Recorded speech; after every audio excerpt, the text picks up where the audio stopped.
இதற்கான ஆதாரங்கள் இல்லாம இந்த மாதிரியான பத்திரிகையில வாசிக்கப்பட்டது, சோசியல் மீடியால வாசிக்கப்பட்டதுன்னு தவறான செய்திகளை சட்டசபையில பேசக்கூடாது. ஆமா, ரீல்ஸ் எடுத்து போட்டா மட்டும்தான் இவங்க நம்புவாங்க. சட்டமன்றத்தில் திமுக எம்எல்ஏ ஒரு கேள்வி எழுப்புறார்.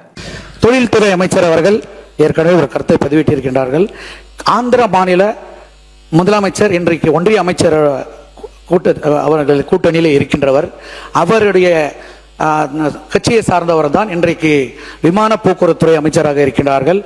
ஒசூர் பகுதி கிருஷ்ணகிரி மாவட்டத்தை தொழில் முடுக்குவதற்காக இங்கு இருக்கின்ற தொழில்களை அந்த பகுதியில் கொண்டு செல்ல நோக்கில் அவர்கள் விமான போக்குவரத்து துறை ஆரம்பிப்பதாக தகவல் வந்து கொண்டிருக்கின்றது. ஆந்திராவும் கர்நாடகாவும் புதிய விமான நிலையங்களை கொண்டு வர தீவிரமாக வேலை பார்க்குறாங்க.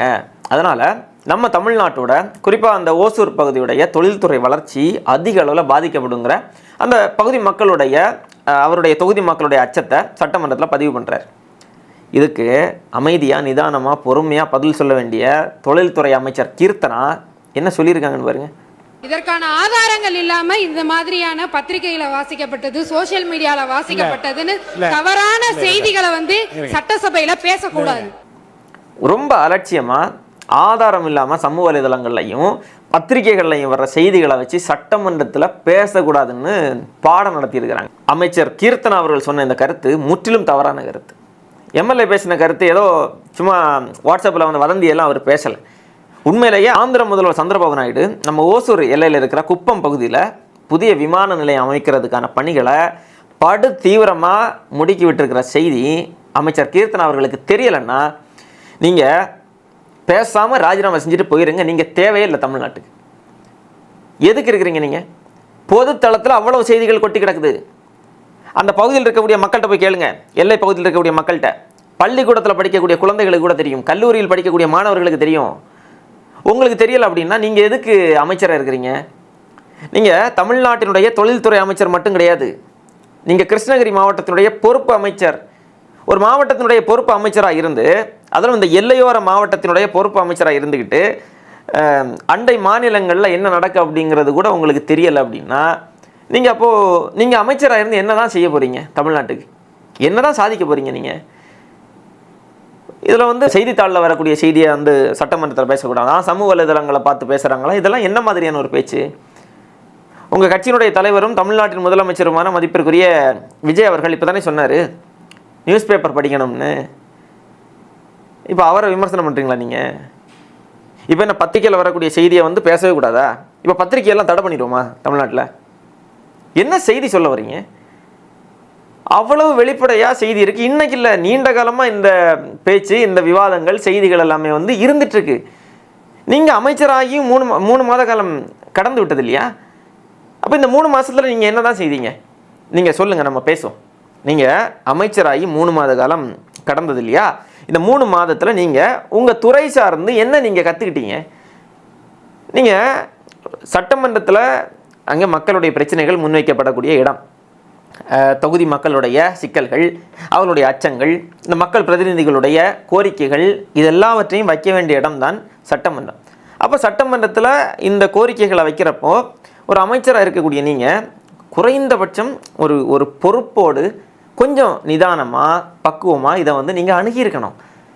சரி, அவர் பொய்யை சொல்லிட்டாருங்க, அவர் பொய்யையே சொன்னார் அப்படின்னா நீங்கள் எப்படி அதை நிறுவனம்? சும்மா போகிற போக்கில் இது ஆதாரம் இல்லாத குற்றச்சாட்டு அப்படின்னு இந்த சமூக வலைதளங்கள் எல்லாம் பேசிகிட்டு இருப்பாங்க இல்லையா? அது மாதிரி இந்த ஊடக விவாதங்கள் எல்லாம் பேசிகிட்டு இருப்பாங்க இல்லையா? அது மாதிரி இதெல்லாம் இல்லை, இதெல்லாம் ஏற்றுக்க முடியாது. எப்படி?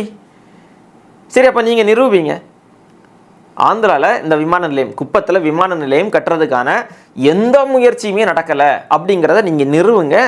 அதை தானே அங்கே நிரூபிச்சிருக்கணும். நீங்கள் நிரூபிக்க முடியாது, ஏன்னா உங்களுக்கு அது தெரியலை. உண்மையிலே அது இருக்கா இல்லையாங்கிறதே உங்களுக்கு தெரியலை. அதுதானே பிரச்சனையே. இதில் நிறைய பேர் என்னென்னா, புதுசாக தானே வந்திருக்கிறாங்க, அது கற்றுப்பாங்க. எங்க அது சட்டமன்றம்ங்க. குறைந்தபட்ச அடிப்படை அரசியல் புரிதல் கூட இல்லாமல் சட்டமன்றத்தில் போனால் இதுதான் நடக்கும். அதனால தான் நம்ம எச்சரித்தோம். இது சட்டமன்றம் அப்படிங்கிறது அரசியலுங்கிறது விளையாட்டு கதை கிடையாது. 8 கோடி மக்களினுடைய வாழ்க்கையை தீர்மானிக்கக்கூடிய இடம் சட்டமன்றம். அதுக்கு போதிய அனுபவம் வேணும். ஒரு நிர்வாகத்தை, அரசு நிர்வாகத்தை நடத்துறது அப்படிங்கிறது சாதாரண விஷயம் கிடையாது.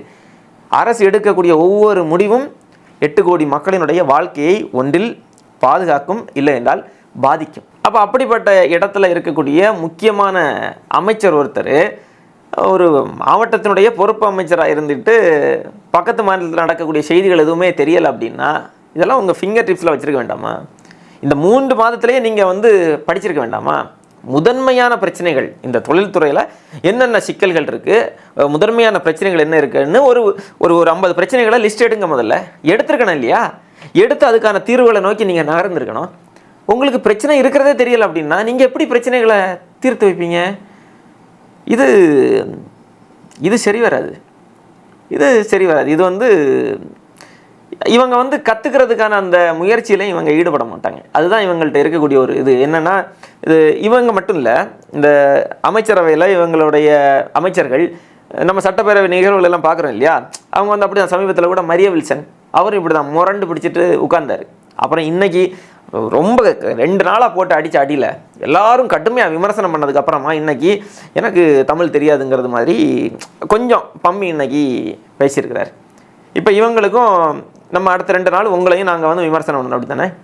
கடுமையாக உங்களை நோக்கி நாங்கள் கேள்வி எழுப்பினா தான் நீங்கள் கொஞ்சம் திருந்தி வருவீங்க அப்படி தானே? முதல்ல ஒரு அமைச்சராக கொஞ்சம் பொறுப்பாக சட்டமன்றத்தில் நடந்துக்கோங்க. கொஞ்சம் பக்குவமாக கொஞ்சம் தரவுகளோட பேசுங்க. சரியா? கொஞ்சம் நிதானமாக பொறுமையாக பேசணும். நமக்கு என்ன கேள்வி எழுது அப்படின்னா, இப்போது இந்த தொழில்துறை அப்படிங்கிறது வந்து ஒரு லட்சக்கணக்கான இளைஞர்களுடைய வேலை வாய்ப்பை கையில் வச்சுருக்கிறீங்க. நீங்கள் உங்களை பொறுத்த வரைக்கும் நீங்கள் ஒரு அமைச்சர், சட்டமன்ற தேர்தலில் நீங்கள் வெற்றி பெற்றீங்க, நீங்கள் அமைச்சர் ஆகிட்டீங்க, அவ்வளோதான் உங்களுக்கு. ஆனால் இங்கே பல லட்சம் மக்களினுடைய வாழ்வாதாரம் உங்களை பார்த்துட்டு இருக்கிறாங்க. உங்கள் மூலமாக இங்கே வேலை வாய்ப்புகள் உருவாகும். தொழில்துறையை வந்து முன்னேற்ற பாதையில் இவங்க கொண்டு போவாங்க. ஒரு இளைஞராக இருக்கிறார்கள், ஒரு பெண்ணாக இருக்கிறார்கள், முன்னாடி வராங்க, அரசியல் களத்தில் வந்து நிற்கிறாங்க. இவங்க வந்து நம்முடைய இளைஞர்களுடைய பிரச்சனைகள் எல்லாமே இவங்களுக்கு தெரிஞ்சிருக்கும். நம்முடைய குரலா சட்டமன்றத்தில் இருப்பாங்க அப்படின்னு பார்த்தா, சட்டமன்றத்தில் இந்த வேலைவாய்ப்புக்கான குரல்கள் எழும்பக்கூடிய குரல்களை கூட நீங்கள் நசுக்கிறீங்க. அதை வந்து அப்படியே நீங்கள் வந்து லெஃப்ட் ஹேண்டில் டீல் பண்ணிட்டு போகிறீங்க அப்படின்னா இது ரொம்ப ஆபத்து, இது பேராபத்து. அதுலேயும் இவங்க என்ன சொல்கிறாங்க அப்படின்னா, சமூக வலைதளங்களில் வர்றதை வந்து நம்ப மாட்டோம் அப்படின்னா, அப்போது நீங்கள் சமூக வலைதளங்களில் நீங்கள் போடக்கூடிய செய்திகள் எல்லாமே வந்து நாங்கள் நம்ப வேண்டாமா?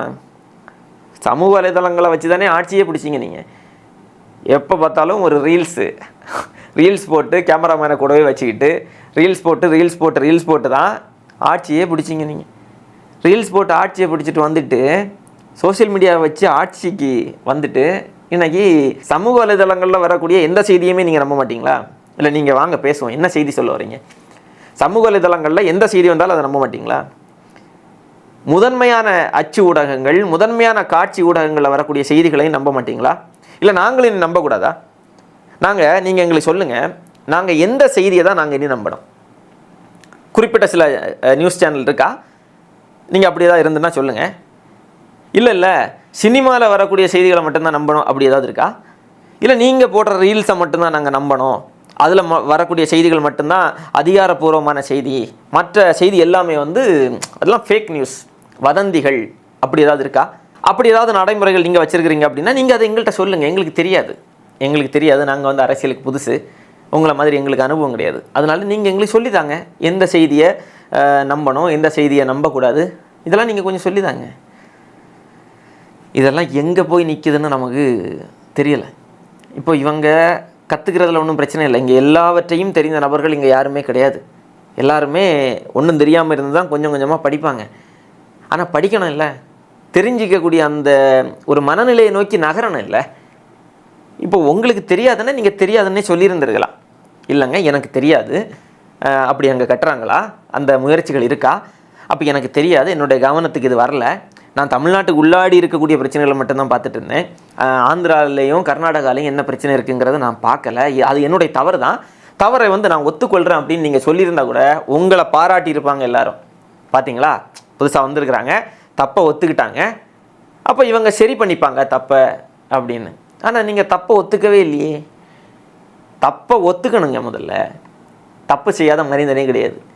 தவறை ஒத்துக்கணும், ஒத்துக்கிட்டு அடுத்த கட்டமாக நம்ம இதை நோக்கி எப்படி நம்ம வந்து திருத்திக்கணும் அப்படிங்கிறத நோக்கி நீங்கள் நகரணும். பார்ப்போம் இதுக்கு ஏதாவது இவங்க பதில் சொல்கிறாங்களா. ஏன்னா அவங்க மறுத்துட்டாங்க இல்லையா, அங்கே எந்த பணியுமே நடக்கலை அப்படிங்கிறது மாதிரி தான் இவங்க சொல்கிறாங்க. பக்கத்தில் வந்து ஆந்திராவிலலாம் விமான நிலையம் வர்றதுக்கான எந்த இதுவுமே இல்லைங்கிறது மாதிரி தான் இவங்களுடைய பேச்சு இருந்துச்சு. அப்போ அதை வந்து நீ அடுத்தடுத்து நீங்கள் பேசணும் இல்லையா. நீங்கள் இன்னும் 5 ஆண்டு காலம் நீங்கள் அமைச்சர், அது நமக்கு தெரியலை. ஒருவேளை அமைச்சரவையிலேருந்து இவங்களை வந்து நீக்கிறதான செய்திகளெல்லாம் கூட வந்துட்டுருக்கு. அது நமக்கு தெரியலை எந்த அளவுக்கு அப்படிங்கிறது தெரியலை. ஆனால் இந்த அமைச்சர் கீர்த்தனா அவர்களை பொறுத்த வரைக்கும் அவங்க வந்து இது புதிய சர்ச்சை இல்லை, இவங்க மேலே வரக்கூடிய சர்ச்சை. ஏற்கனவே பல சர்ச்சைகள் வந்து இந்த 3 மாதத்துல அவ்வளோ சர்ச்சைகளுங்க. ஒரு பள்ளிக்கூடத்தில் ஆய்வு பண்ண போகிறேன்னு சொல்லி அங்கே ஒரு குழந்தைகிட்ட கேமரா முன்னாடி வச்சு அந்த குழந்தைய வந்து இங்கிலீஷில் பேச சொல்லி அந்த குழந்தைய ஒரு மாதிரி மன உளைச்சலுக்கு ஆளாக்குன செய்திகள் எல்லாமே நம்ம பார்த்தோம். அது மாதிரி கோயம்புத்தூரில் ஒரு குற்றச்சம்பவம் நடக்கிறப்போ பத்திரிகையாளர்களை சந்திக்கிறப்போ சிரிச்சிட்டே பேசுனது அது ஒரு பெரிய சர்ச்சையாச்சு. மாற்றுத்திறனாளிகள் பற்றி பேசுகிறப்போ நாகரிகமற்ற வார்த்தையை பயன்படுத்திட்டு அப்புறம் இவங்க மன்னிப்பு கேட்ட செய்திகள்னு சொல்லி சர்ச்சை மேலே சர்ச்சையாக 3 மாதத்துல இருக்குது. இப்போ இதெல்லாம் இவங்க வந்து எப்படி சரி செய்ய போகிறாங்க, சரி செய்வாங்களா, இல்லை நாங்கள்லாம் அமைச்சர்கள், நாங்கள் ஆளுங்கட்சி, நாங்கள் கட்சி ஆரம்பித்த 2 வருஷத்துலேயே நாங்கள் வந்து ஜெயிச்சு அமைச்சரவையில் வந்துட்டோம், நாங்கள் ஆளுங்கட்சி ஆகிட்டோம், நீங்கள் எல்லாம் என்ன சொன்னாலும் நாங்கள் அதை கேட்க மாட்டோம் அப்படிங்கிற மனநிலையோடு இவங்க போக போகிறாங்களா அப்படிங்கிறது வந்து பார்ப்போம், போக போக பார்ப்போம். இது நல்லா இல்லை. அமைச்சர் கீர்த்தனா அவருடைய இந்த பேச்சுகள், அவருடைய செயல்பாடுகள் எல்லாம் சரியில்லை. கொஞ்சம் சட்டமன்றத்தில் ஒரு அமைச்சர் போன்று நீங்கள் நடந்து கொள்ளுங்கள், தரவுகளோடு பேசுங்க. நீங்கள் பதில் கொடுத்தீங்க அப்படின்னாலும் தரவுகளோடு நீங்கள் கொடுங்க. இல்லை நீங்கள் வைக்கக்கூடிய குற்றச்சாட்டு வந்து பொய்யானது என்று தரவுகளோடு அதை வந்து நீங்கள் கொடுங்க. பார்ப்போம் நீங்கள் உங்களை திருத்திக் கொள்கிறீர்களா இல்லையா என்பதை பொறுத்திருந்து பார்ப்போம்.